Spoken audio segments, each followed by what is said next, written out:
Hello there. In this video we're going to be looking at assigning items to categories, okay? This vibe right here. So to do this we're going to create a brand new table called store cat assign, and it's got 3 columns, okay? The first column is obviously going to be ID, and that's a primary key auto increment. The second column is going to be cat ID, and then the last column is going to be item ID, okay? Cat ID is obviously going to be the category ID, and item ID will be the item ID. So I'm going to find this button, update item categories. I've got an idea where it lives, but I'll just do a search. Anyway, update item categories, and at the moment that button goes nowhere, so I'm going to change it so that it goes to store cat assign and then /update, and then it passes in the update ID, okay? So now when we click this button here, look at the URL. It's going to store cat assign /update/11, okay? So we need to create, we don't need that. We need to create a brand new module called store cat assign. This is something you've done lots of times before, so let's just do that. So we're creating our store cat, ignore that, our store cat assign module, okay? So here we go. Alright, and renaming this top part, and renaming these sections MDL store cat assign, and then onto the model. Here we go, store cat assign, and renaming the class name up here, store cat assign. I've just realized that these are old school, these functions. Obviously we like to do things like that these days, but let's not worry about it, and we'll, if you'll forgive me, I'll pretend that I've managed to be consistent with this stuff, which obviously I haven't. So anyway, we've got a thing called update, okay, and it takes in an item ID. Okay, so I'm just going to say hello and item ID. So when somebody goes to that page, you can see it's saying hello, and then we've got item ID 11, okay? So the first thing that we're going to do to get this thing doing something meaningful is get an array of all subcategories on the site, okay? Let's do that right now actually. This load module store categories, and then we're just going to say query equals this store categories get where custom and parent cat ID.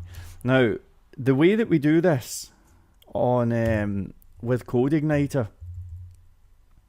basically a subcategory is where a parent cat ID does not equal 0, and the way that we do that is we go into this first section, we do an exclamation mark and an equal sign, okay? So that's going to get us all of the subcategories.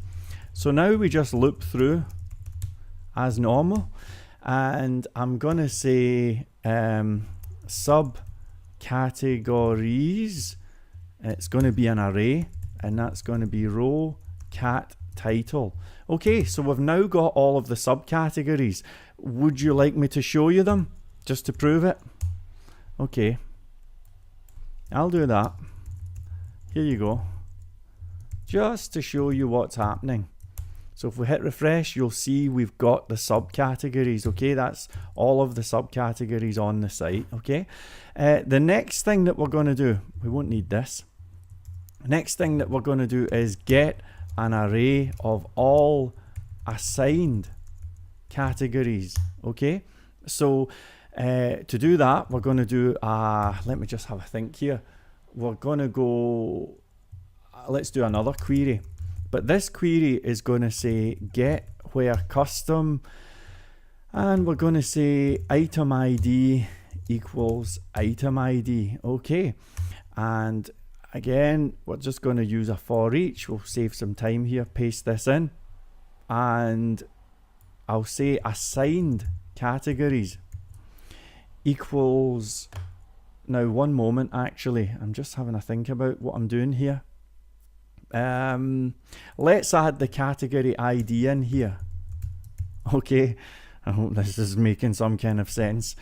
And the assigned categories is going to be row cat ID, cat title. Does that make sense? Okay, and I'm going to say if not is set assigned categories, then assigned categories is empty. That's just to avoid errors, okay? So I've now collected these two arrays. They're going to come in handy. Stay cool. It will all come together in just a second. In the meantime, I'm going to look back at the store items page, and I'm saying to myself, is there anything kind of similar to assigning, you know, anything like this that we've used before? And the answer is yes. I think that the store items color was kind of similar to what we're doing, you know. So I'm going to go to store items color, and I'm going to go to update, and you can see we've got a whole bunch of code here that's actually quite useful for what we're doing. So I'm going to paste that in like so, and we'll take this security thing and move it up here. Actually, let's do the same with all of this.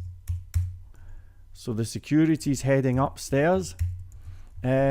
We've got item ID here, so I'm going to change update ID to say item ID. Okay, and that's looking not too bad.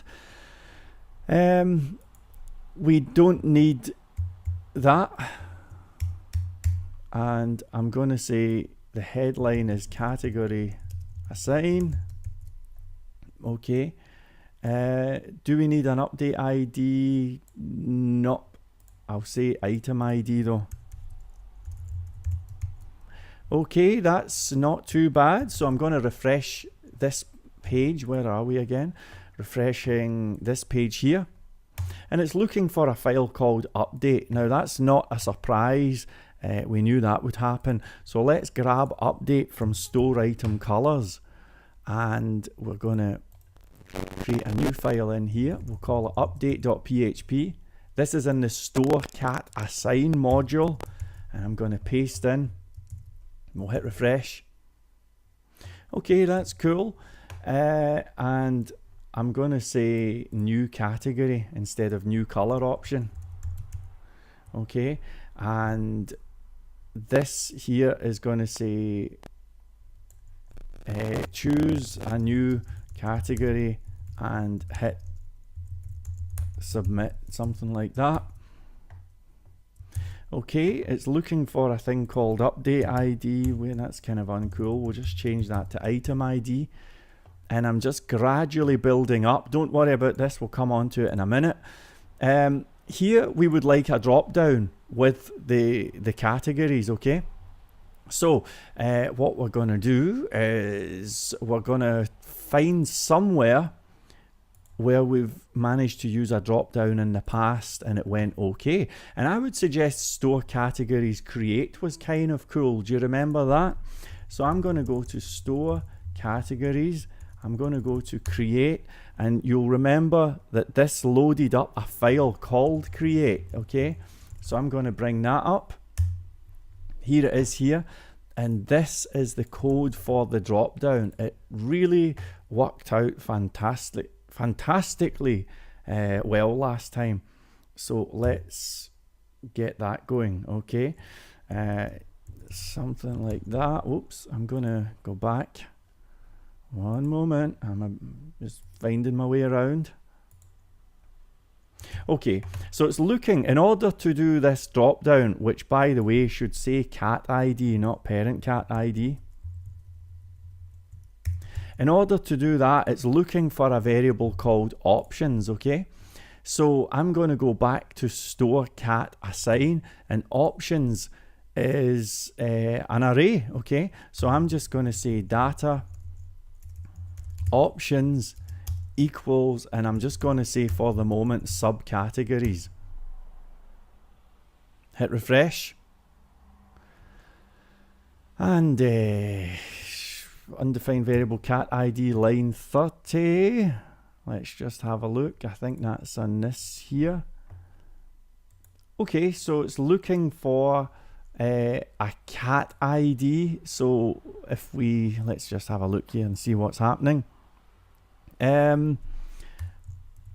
Just to get rid of the error, I'm going to say cat ID equals this, input, post, cat ID, true. Let's go. Okay, so you can see that it's saying choose a new category, and here they are. That's looking pretty good actually. And I'm quite happy with that. Now underneath this section here where we choose, right now it says existing color options. We're going to change that to existing categories, okay? But there's an error on line 49. So num rows, it's saying if num rows is greater than 0, and it cannot find num rows. So we know that data num rows is equal to query number of rows returned, the number of assigned categories, okay? And if we hit refresh, that's looking pretty cool. Now, I wonder if I've got time to do this before this thing ends. I think I'll leave it there actually, because I'm trying to keep these videos at 10 minutes. I've got a video guy who edits these for me, and it's probably uncool if I go beyond that. Okay, so we'll leave it there and we'll continue in the next video, okay?